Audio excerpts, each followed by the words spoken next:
In the Workbook of A Course in Miracles, I am blessed as a son of God. In today's lesson, we're going to be doing what's a pretty common spiritual practice of honing the attitude of gratitude, and gratitude here by counting our blessings. It's a way to structure the mind so it reflects more of what is true about ourselves rather than false. So, counting our blessings is an important procedure here in this. Let's read this first paragraph and talk a little bit about practice. It says, "Today we'll begin to assert some of the happy things to which you're entitled, being what you are. No longer," and that's key, right? We're looking at our inner world, and our inner world begins at an idea about who we think we are. Everything flows from that. So we're changing up the practice a little bit. That there's no longer ones, but frequent ones, short ones are necessary. So we want to shoot for some frequency here. He says once every 10 minutes would be highly desirable. But whatever it is, we set a schedule and then we try and follow that schedule. So this is important because by setting goals and setting things up, then we're more likely to succeed. We have something to refer to. So, think to yourself what's realistic of what you can do, and then try and stick to that as much as possible. It's a good procedure in training the mind, setting these goals for it. So let's look at this last sentence here. If you forget, try again. If there's long interruptions, try again. Whenever you remember, try again.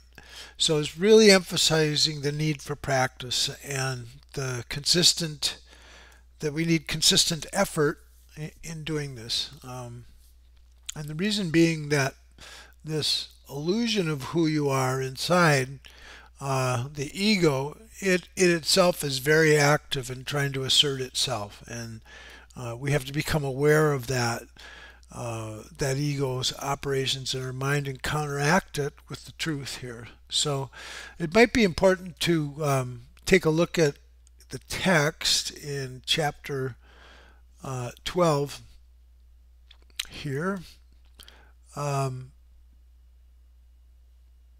Goodness, I've lost my place here. Oh, here it is. The Course consistently mentions this to us, this idea that we're therefore embarking on an organized, well-structured, and carefully planned program aimed at learning how to offer to the Holy Spirit everything you do not want. So in this lesson, that's not what we're doing per se, but I want to emphasize this idea that the structure of the workbook is that it's this organized, well-structured, and carefully planned program. And so practice is part of that, and consistent practice is part of that. And so this idea, coming back to here, of who we are, and what will be the properties of that true self. Well, the properties of that, as we've been looking at lessons before, are holiness, and now we're focusing on blessings. In chapter 4, let's look at a couple more things in the text before we go through the lesson. In chapter 4, there's a section in section 4 that's titled "This Need Not Be," and it talks about this practice of the mind and the attitudes. And so he says here, "I've said that you cannot change your mind by changing your behavior, but I've also said it many times that you can change your mind." So this is really key because another common spiritual practice is this idea of acting on faith and act as if. Well, what the Course would say is it just modifies that a little bit to think as if, with the recognition that to change our behavior, we first have to change our minds. That's where the key comes, and then everything follows that. So the Course would say rather than acting as if, we're meant to think as if. And so this section, it gives us a criteria of of our thinking, which is either going to be with the ego or God. And how do we know if we're thinking with God? Well, if we're thinking with God, then we're joyous. And if we're not joyous, then we're thinking with the ego. And it's pretty stark that it just boils that down to joy is thinking with God, and not being joyful, thinking with the ego. So he also gives us the criteria here that in every case, which we're not joyful, we've thought something about someone else that God created that God would not think. And what he thinks, we're not thinking. So it's saying here, think honestly what you've thought that God would not have thought, and what you have not thought that God would have you think. Search sincerely for what you've done and left undone accordingly, and then change your mind to think with God.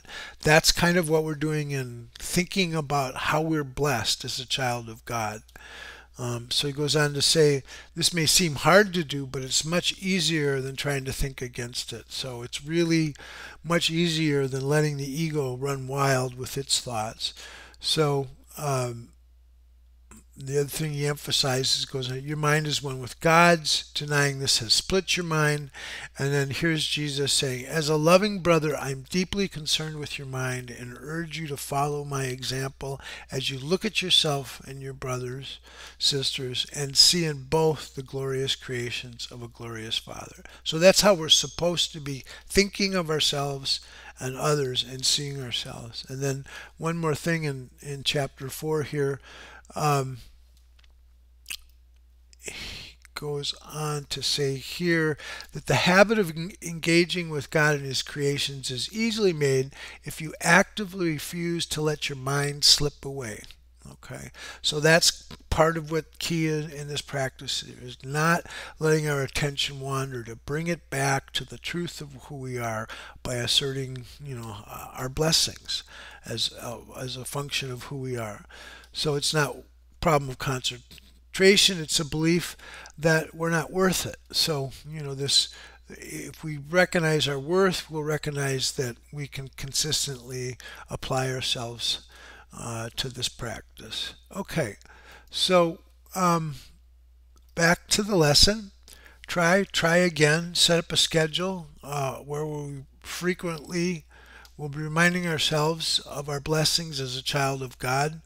And then it describes this practice. You don't have to close your eyes. It's probably best to do it, but that's not always going to be possible. But don't miss a practice period because of this. You can practice quite well under any circumstances if you really want to. So he's really encouraging practice. Be good if we can do it with our eyes closed. When we can't, we can still repeat the idea for today. I'm blessed as a child of God, as a son of God. So today's exercises take little time and no effort. Repeat the idea for today and then add several attributes. Now this is key. We're repeating the idea and then adding attributes or properties or descriptions of ourselves that we would associate with being the Son of God, the child of God, applying them to yourself. So if I'm blessed as a child of God, that means I'm happy, peaceful, loving, content. Another one could be I'm blessed as a son of God. I'm calm, quiet, assured, confident. So whatever. We're trying to get this attitude of gratitude inside for ourselves by asserting the ways in which we're blessed as being God's perfect creation. And so, however that would occur to us, whatever we would think that would mean to be blessed, then that's the assertion that we want to make in this. So this is this lesson of think as if, just like act as if from faith, think as if you were a child of God and remind yourself, set the schedule for the day, and then try and stick to it and try again.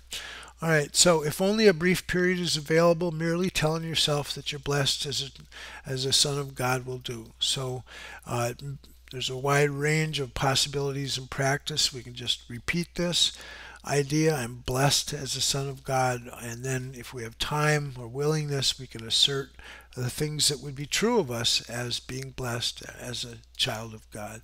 Okay, that's it. Thank you.